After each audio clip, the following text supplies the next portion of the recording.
Assalamualaikum warahmatullahi wabarakatuh. Kembali lagi bersama saya Dimas. Di video kali ini saya akan mempraktekkan cara pengujian model ECM atau Error Correction Model.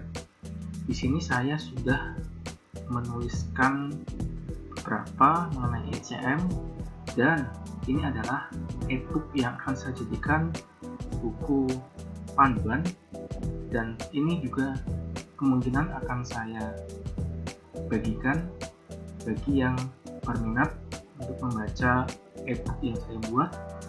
Dan di e-book ini saya akan berusaha untuk membuat semudah mungkin cara mengolah data dari semua jenis data dan semua jenis regresi yang bisa diolah menggunakan software Reviews.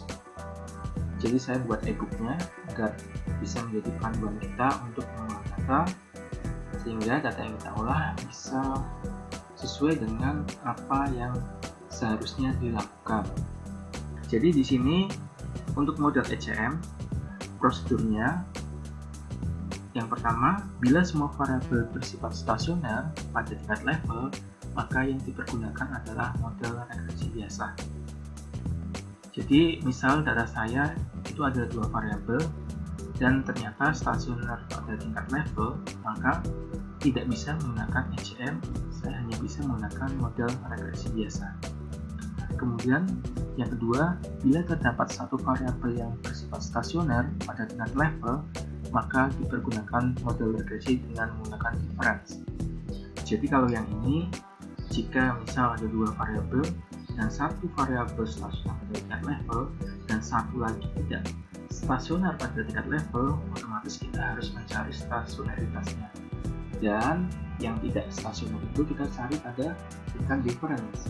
Jika di tingkat difference data sudah stasioner, maka kita tetap tidak bisa menggunakan model ECM, kita hanya bisa menggunakan model regresi biasa. Kemudian yang ketiga, bila tidak ada satupun variabel yang bersifat stasioner pada tingkat level, maka lakukan uji stasionaritas dengan menggunakan difference. Jadi tahapannya kan kita mengujinya pada tingkat level dulu. Kalau tingkat level tidak lolos, maka kita lakukan ke difference pertama.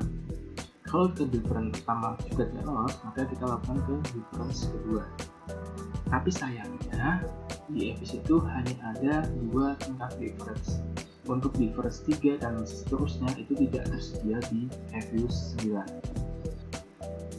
Oke, selanjutnya yang keempat, bila semua variabel bersifat stasioner pada tingkat difference yang sama, misalnya pada difference 1 atau difference 2, maka terdapat kemungkinan regresi menggunakan model ECM atau Error Correction Model.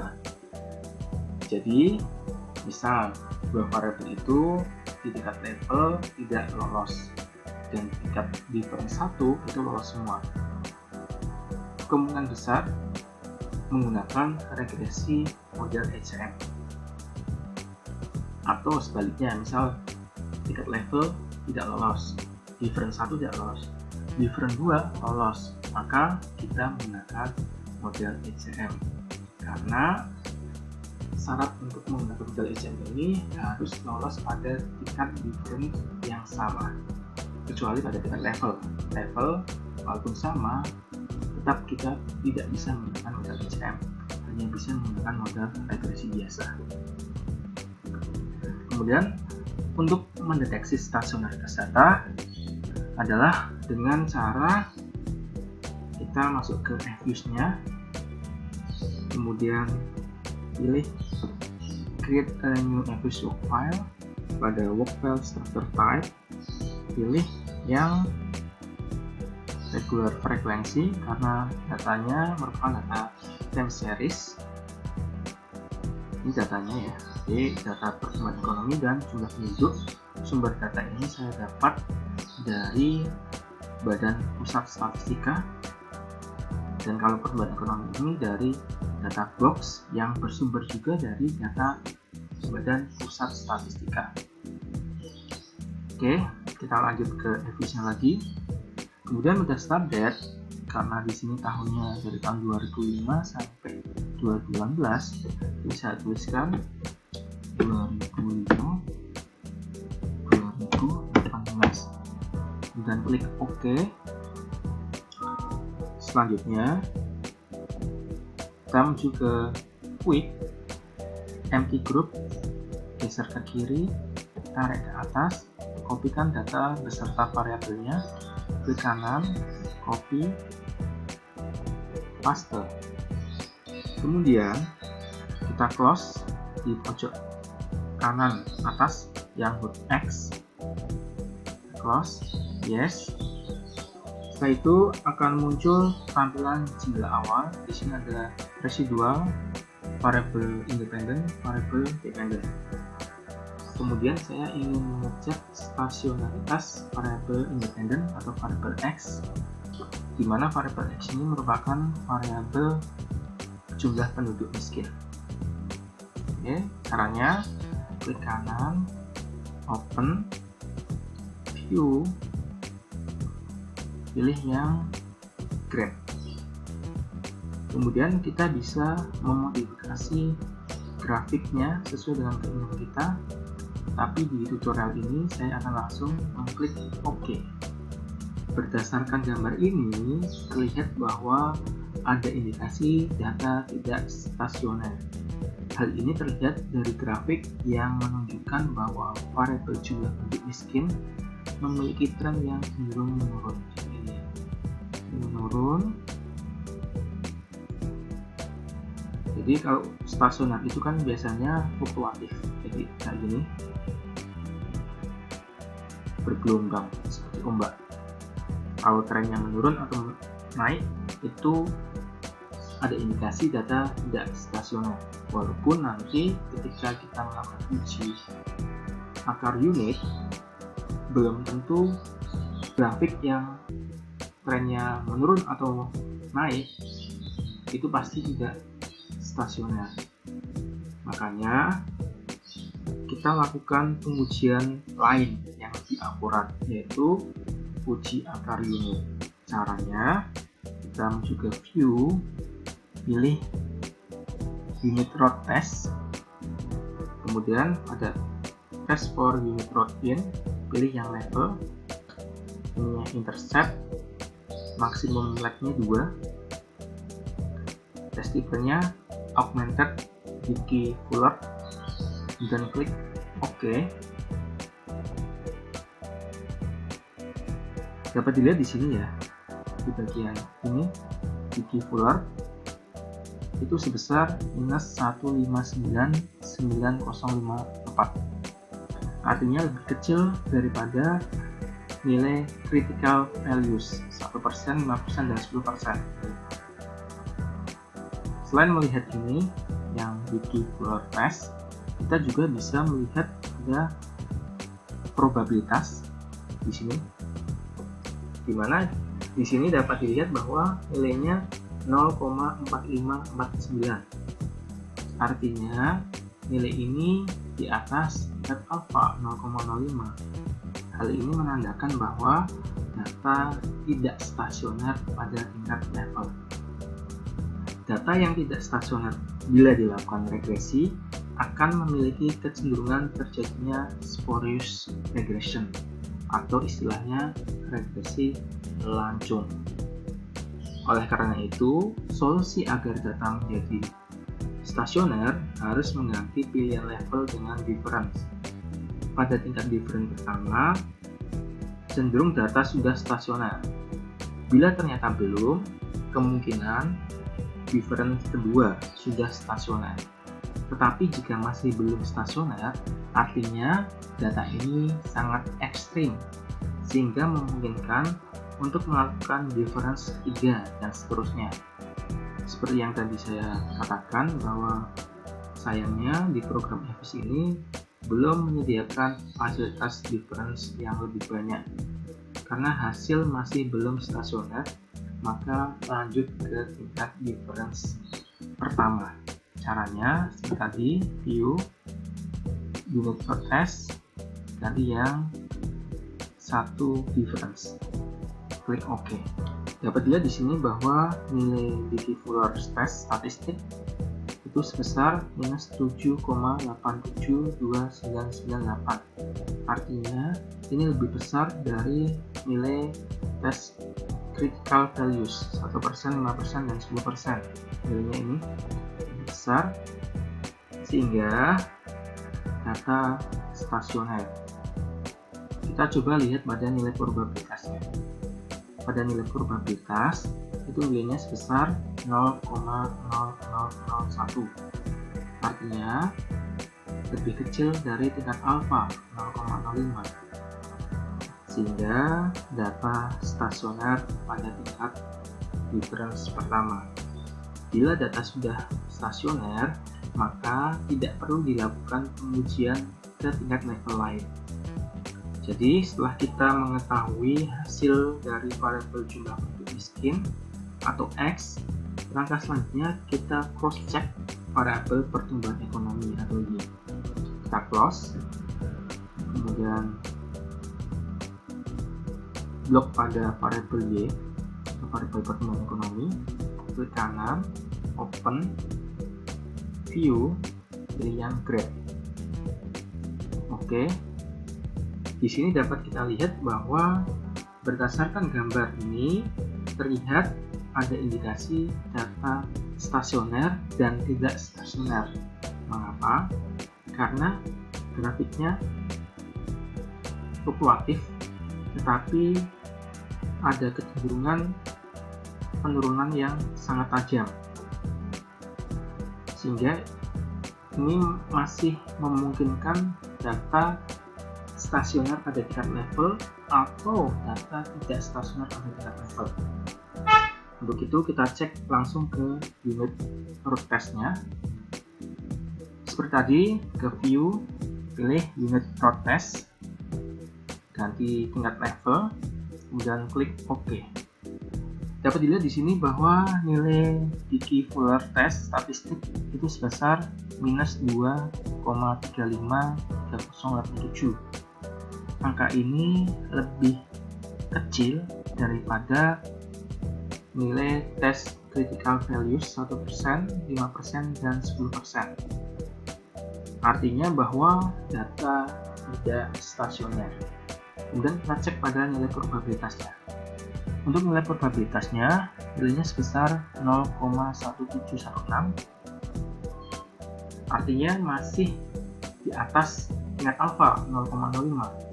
Sehingga data tidak stasioner pada tingkat level. Selanjutnya kita coba pada tingkat difference pertama. Pilih yang unit root test.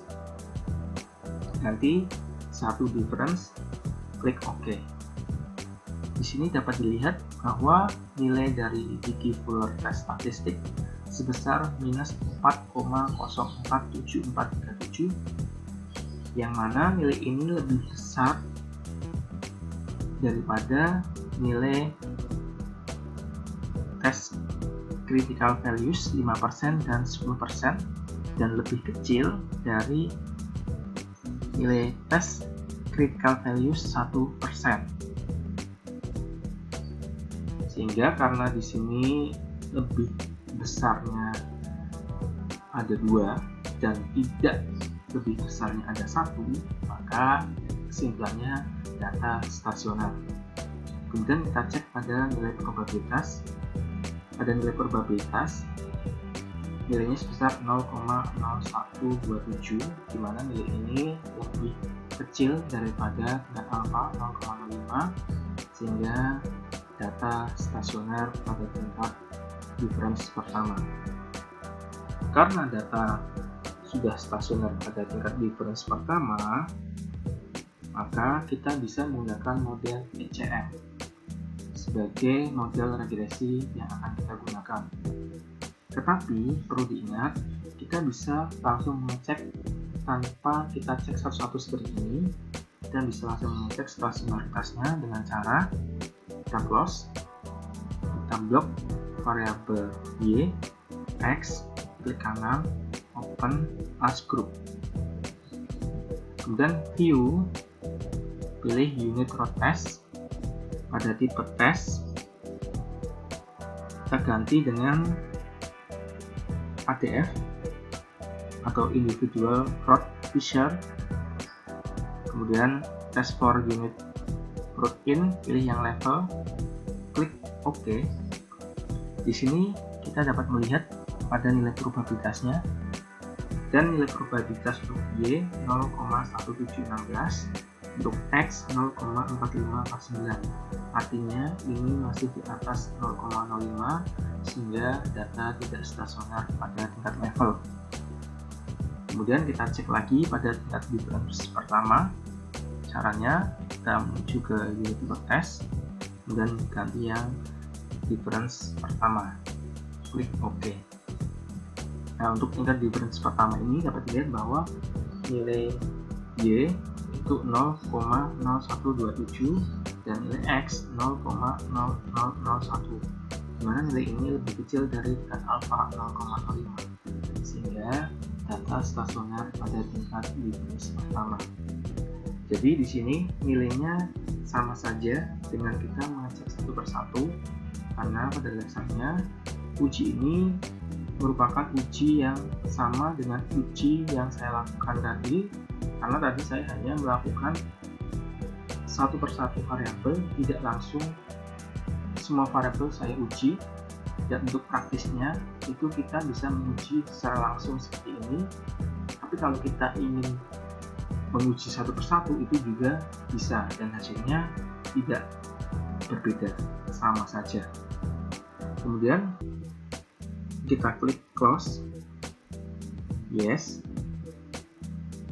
Karena tadi kedua hasil yang saya uji itu sudah stasioner pada tingkat difference pertama, maka itu artinya terdapat hubungan jangka panjang antara kedua variabel, sehingga perlu dilakukan uji kointegrasi. Cara untuk melakukan uji kointegrasi, caranya kita blok variabel Y dan X, kemudian klik kanan, open task group, kemudian pilih view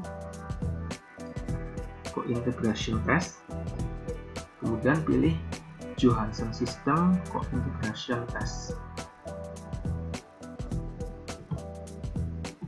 Maka akan muncul tampilan seperti ini. Kemudian kita langsung saja klik OK.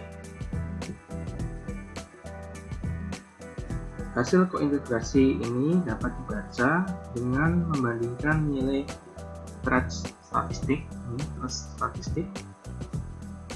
dengan nilai kritis pada tingkat keyakinan 5%. Ini ya, thresh statistik nilainya sebesar 42,79794, sedangkan pada tingkat keyakinan 0,05 itu nilainya 15,49471.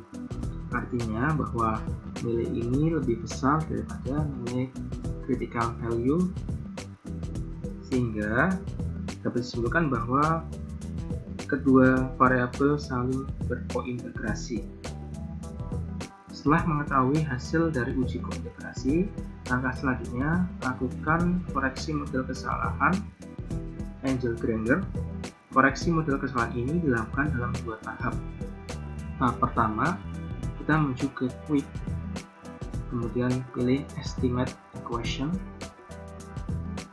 Pada estimate equation, tuliskan variabelnya, variabel dependen terlebih dahulu, Y, dan C, dan variabel independen X. Kemudian klik OK. Ini adalah hasil regresi jangka panjang. Di sini kita bisa melihat pada nilai probabilitasnya. Nilai probabilitas variabel X 0,2684, artinya lebih besar dari tingkat alpha 0,05, sehingga variabel X atau jumlah penduduk miskin tidak memiliki pengaruh jangka panjang terhadap variabel Y atau pertumbuhan ekonomi. Setelah itu, setelah kita tahu hubungan jangka panjangnya, kita klik prop, kemudian make residual series. Pada residual tipe, pilih yang ordinary. Name for receipt series, kita bisa tuliskan nama sesuka kita. Tapi karena ini hanya contoh, saya tuliskan reset 01, kemudian klik OK. Ini adalah nilai dari residual yang kita tadi buat. Kemudian setelah itu tahap kedua, kita klik quick lagi, quick, pilih yang estimate equation. Di estimate equation ini kita tuliskan kesamaan regresi dengan difference. Jadi kita tuliskan D dalam kurung variable dependent, C atau konstanta, kemudian D dalam kurung X atau variable independent. Kemudian tuliskan resid 01 atau residual yang tadi kita buat dan beri angka min 1 dalam kurung min 1 kurung tutup, klik OK, maka akan muncul hasil seperti ini. Di sini dapat dilihat bahwa nilai T statistik untuk yang resid 01 dalam kurung min 1 sebesar minus 2,807540. Dari nilai yang lain, jadi dari nilai tes statistik yang lain, nilainya cukup tinggi dan nilai dari probabilitasnya sebesar 0,0186. Artinya masih di bawah tingkat alfa 0,05. Sehingga hal ini menunjukkan bahwa model koreksi kesalahan ECM yang digunakan sudah valid. Kemudian kita bisa juga melihat pengaruh jangka pendek. Tadi kan jangka panjang sudah kita lihat dan ternyata modelnya juga sudah valid dan sudah berkointegrasi juga modelnya. Maka kita lihat pengaruh jangka pendeknya. Untuk tadi pengaruh jangka panjang kan tidak ada pengaruh. Kemungkinan ketika tidak ada pengaruh jangka panjang, biasanya juga tidak ada pengaruh jangka pendek. Tapi kita tidak tahu. Kita lihat dulu hasilnya. Caranya, kita kembali ke prop, spesifik atau estimate. Kemudian kita hapus sampai ke resid. Jadi tinggal D atau difference, Y, C difference, X, dan klik OK. Hasil output ini menunjukkan bahwa nilai probabilitas difference X itu sebesar 0,2112. Artinya lebih besar dari tingkat alfa 0,5, sehingga variabel jumlah penduduk miskin atau X tidak mempengaruhi perubahan variabel pertumbuhan ekonomi atau Y, atau secara jangka pendek tidak berpengaruh. Jadi kesimpulan dari hasil pengujian ini bahwa model ECM atau Error Correction Model didapatkan hasil variabel saling berkointegrasi dan koreksi kesalahan sudah valid. Hanya saja untuk pengaruh jangka panjang dan jangka pendek masih belum mempengaruhi antar variabel. Mungkin ini saja yang bisa saya berikan. Semoga bermanfaat. Terima kasih. Wassalamualaikum warahmatullahi wabarakatuh.